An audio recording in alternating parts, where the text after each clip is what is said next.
shocking 1/3 of American adults are obese. That's 63.6 million. Obesity is estimated to cause about 300,000 deaths in the U.S. every year, according to the American Obesity Association. An estimated $3.9 billion a year is lost due to weight-caused illnesses.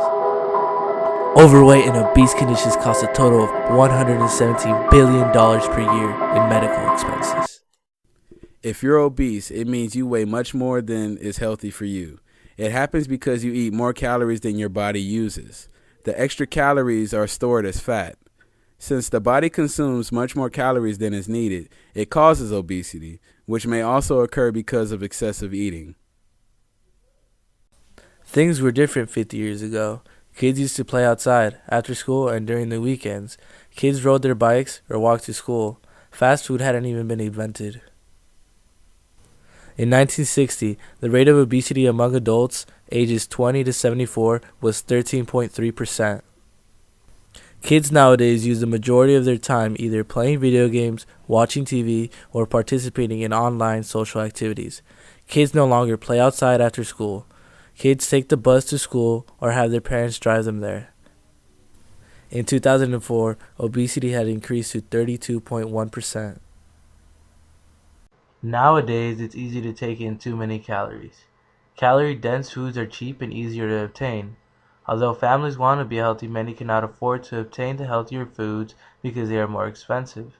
Healthier foods are more time-consuming to prepare, while calorie-dense foods are easier to make.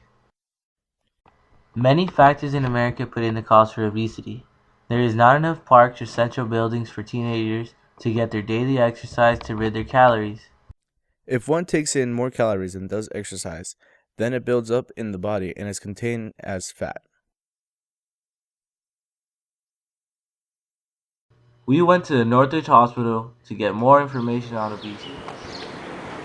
Northridge Hospital. Alfred just asked me, my name is Ray, I was one of the clinical supervisors of the ER here at Northridge Hospital, and asked me a couple of questions before the camera. He asked me what obesity is, how it affects the ER. I'm focusing because I work in the ER, and how it affects costs, which I'm not sure I'm going to go about. But obesity basically is being, what you may think is being overweight. There's guidelines between the basic BSA.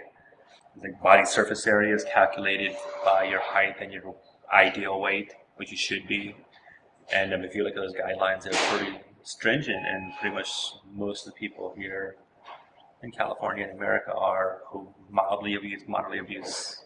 When you do 10% obese, 25% obese. What happens is obesity causes a lot of problems. And when you're obese, you have the problems with hypertension, high blood pressure, blood sugar issues like diabetes is more prevalent. Heart conditions, your heart has to work harder. Heart problems, not healthy. It's heavier to work on the heart. And this, also, I know right now there's problems with obesity in children, younger children becoming more obese at a younger age, which predisposition for like diabetes. What happens right now in healthcare issues is right now everything's about fix it up, band-aid stuff, and then when a person does get obese, then we treat it. Where there's not really any problems with healthcare, you said about issues of healthcare.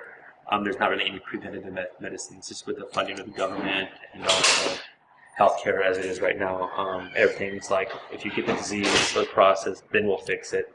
There's not really education on how to avoid diabetes, or obesity, how to eat healthy, and not preventative, like follow-up checkups, check your health and stuff like that, things after the fact. And that's a cause where we do a little bit of preventive, investing money in preventative measures, educating with any kind of healthcare issues. Obesity has now been recognized as a national problem.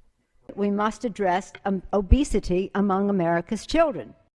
More than 60 years later, America faces the same problem. 27% of young Americans are unable to serve in the military because they are overweight. In the late 1970s, 15% of American adults were obese.